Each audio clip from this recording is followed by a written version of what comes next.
오늘 하나님께서 우리에게 주시는 말씀은 에베소서 4장 1절로 3절까지의 말씀입니다. 에베소서 4장 1절로 3절 말씀.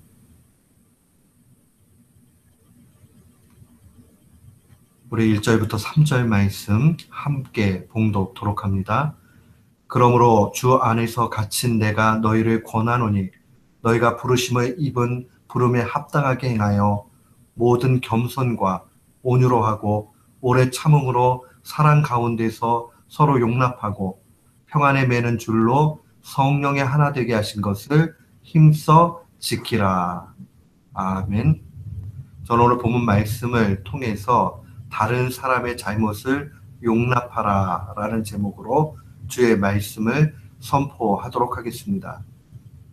우리가 그리스도인으로 산다는 것, 그리스도인이 되었다는 것, 어떤 의미를 가집니까? 우리가 그리스도인의 정체성을 바로 알 때에 우리의 삶은 참된 의미를 갖게 됩니다.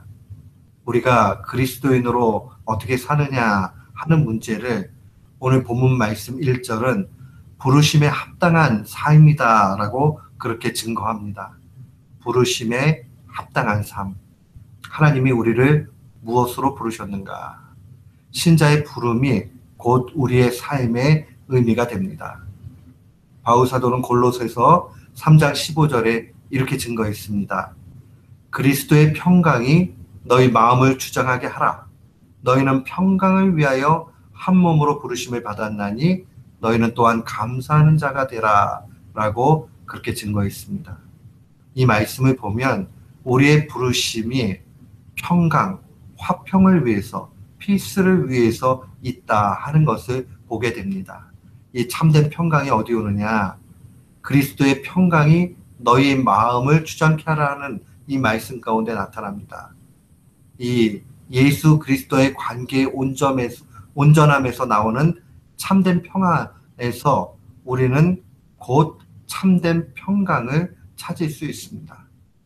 그러니까 예수님과 관계가 좋고 하나님과 관계가 온전해질 때에 거기에 우리의 마음속에는 평강이 넘치게 되고 그 평강 안에서 피차간에 서로 참된 성도의 하나됨이 나타나게 된다는 겁니다. 한 몸이 이루어지게 되는 것이죠. 사랑하는 성도 여러분, 우리는 이 사실을 놓치지 말아야 됩니다.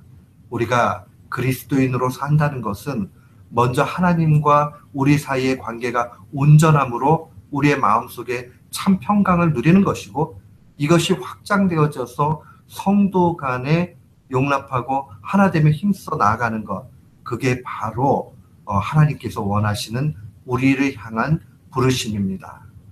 사랑하는 성도 여러분, 그렇다면 우리가 어떻게 해야 그리스도의 평강으로 하나가 될 수 있습니까? 오늘 본문의 2절 말씀은 이 사실을 우리에게 명확하게 알려줍니다. 우리가 어떻게 하면 그리스도의 평강으로 하나 될 수 있는가? 서로 평화하며 좋은 관계를 유지할 수 있는가? 오늘 본문 말씀에 보면 크게 두 가지 모습으로 나타납니다. 첫 번째 보면 모든 겸손과 온유로 하라. 겸손과 온유, 이 근본적인 이 마음의 전제는 자기의 연약함을 인정하고 남을 나보다 나은 사람으로 여길 때 가능한 일입니다. 겸손, 온유 아주 비슷한 말이에요. 그런데 특별히 온유라는 말은 이 길들여진 야생마의 마음, 성품을 의미합니다. 이 야생마가 얼마나 거칩니까?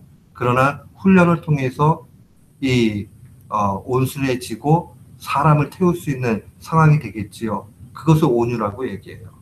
그러니까 겸손과 온유라는 것은 자기 속에 있는 죄성의 문제들이 먼저 죽어야지만이 나타날 수 있는 거예요. 연약함에 대해서 하나님 앞에 맡기고 기도하고 자신의 그 부족함을 주님 앞에 채워달라고 그렇게 간구할 때 나타나는 겁니다. 그렇게 되면 남을 나보다 나은 사람으로 여기게 됩니다. 바울 사도는 빌립보서 2장 3절에 권면하기를 아무 일에든지 다툼이나 허용으로 하지 말고 오직 겸손한 마음으로 각각 자기보다 남을 낮게 여겨라. 이렇게 증거합니다. 남을 더 나은 사람으로 여길 때에 우리는 겸손하게 되고 온유하게 됩니다. 사랑하는 성도 여러분, 이 사실을 분명히 기억해야 됩니다. 우리가 정말 온유하고 겸손한 가운데서 서로를 대할 때에 우리는 그리스도의 평강 가운데 하나가 될 수 있습니다. 또한 동시에 기억을 해야 되는 것은 하반절에 나와 있는 오래 참음으로 사랑 가운데 서로 용납하는 겁니다. 오래 참음, 용납, 이것은 다른 말로 이야기하면 다른 사람의 연약함에 대해서 내가 대신 짐을 져주는 걸 의미합니다. 겸손과 온유가 자기의 연약함을 인정하는 것이라면 오래 참음과 용납이라는 것은 다른 사람의 연약함에 대해서 내가 대신 짐을 져주는 겁니다. 이 오래 참음에 대해서 토마스 아켄피스는 이런 이야기합니다. 만일 우리가 완벽하다면 우리는 서로가 져야 할 십자가가 없다. 이것은 하나님의 원하시는 바가 아니다라고 그렇게 이야기했습니다. 그러니까 우리가 만약에 서로 연약한 것을 완벽하지 않다라는 것을 인정하면 전제적으로 내가 내 자신에게 져야 될 십자가도 있고 남을 위해서 져줘야 될 십자가가 있다는 겁니다. 따라서 우리가 연약하기 때문에 서로 용납하는 것은 마땅하다는 그런 의미입니다. 사랑하는 성도 여러분, 우리가 신앙생활하던 인간관계하던 가족 간에 있던 모든 상황들 속에서 보면 연약하고 부족한 것을 보게 됩니다. 그때 우리는 오래 참음과 용납으로 대해야 됩니다. 그것이 하나님께서 우리에게 원하시는 그러한 마음이요, 이것이 평강으로 가는 길이라 하는 것을 분명히 기억해야 됩니다. 그런데 오래 참음과 용납에 대해서 우리가 오해하지 말아야 되는 것이 있습니다. 오래 참음과 용납이라는 것이 단순히 잘못을 눈 감아주고 말 안 하는 것이 오래 참음과 용납이 아닙니다.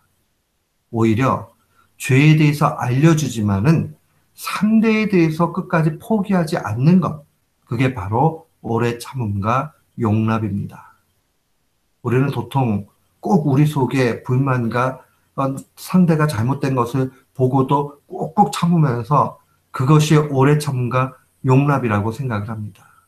그런데 하나님의 말씀은 우리에게 오래 참음과 용납에 대해서 그렇게 알려주지 않습니다. 충분히 기도하고 기도하는 가운데 하나님 지혜 주실 때에 잘못을 이야기하고 그 가운데서 오래 참아주는 것을 의미합니다. 그 상대방이 죄와 실수에 대해서 떠날 수 있도록 같이 함께 짐을 져주는 것, 그게 바로 오래 참음과 용납입니다. 그래서 토마스 아켄피스는 우리의 실수, 잘못, 죄악, 인간의 완벽하지 않는 것에 대해서 이렇게 이야기했습니다. 죄가 우리를 압도하지 못하고 다만 우리의 가치를 드러낼 뿐이다 라는 말을 했습니다. 죄가 우리를 압도하면 우리가 죄의 노예가 되는 것이죠. 그러나 오래 참음과 용납 가운데서 우리의 가치를 드러낼 수 있어야 됩니다. 그 우리의 가치라는 게 뭡니까? 상대의 그 연약함을 용납하는 걸 통해서 함께 짐을 져주는 겁니다. 우리는 상대방의 잘못을 이해해주고 용납하기 위해서 필요한 것이 있습니다. 먼저 우리는 겸손해야 되고 온유해야 되고 그러고 나면 또 남에 대해서 오래 참고 용납하면서 짐을 함께 져가야 됩니다. 우리가 이렇게 다른 사람의 짐을 대신 지고 연약함을 담당하게 될 때에 그거의 최종적인 목표는 무엇이겠습니까? 오늘 본문 3절에 나와 있는 대로 성령의 하나 되신 것을 힘써 지키는 데 있습니다. 성령의 하나 되게 하신 것은 힘써 지키는 것. 하나님은요, 성도 모두가 하나가 되어 나가기를 원합니다. 가족됨을 원하십니다. 그리스도 안에서 형제 자매 된 것을 우리가 다 보여주기를 원하십니다.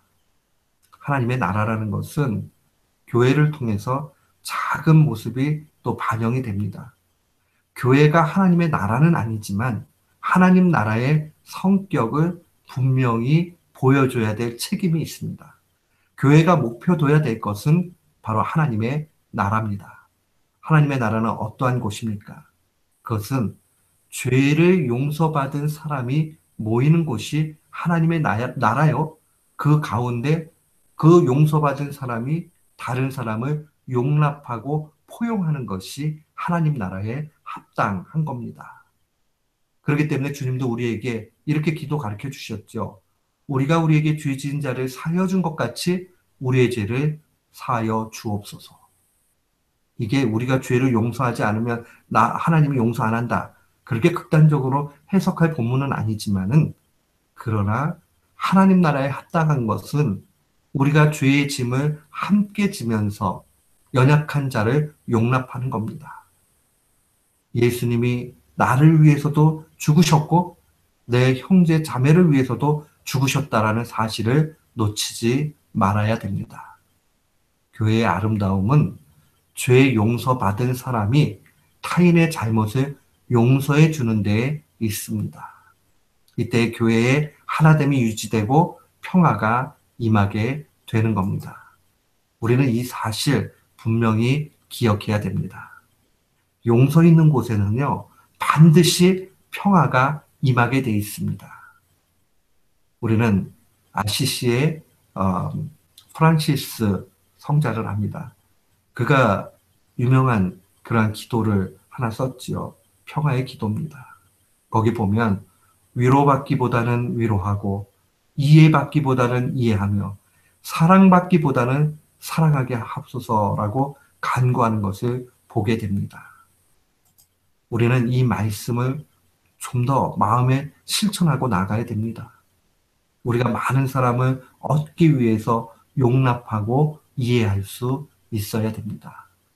오늘 이 말씀 마음에 간직하면서 하나님께서 우리에게 다른 사람 잘못 용납하기를 원하신다는 사실 기억하면서 사랑이 풍성한 우리 모든 교우들 또 우리 교회가 되기를 주님의 이름으로 축원합니다. 아멘.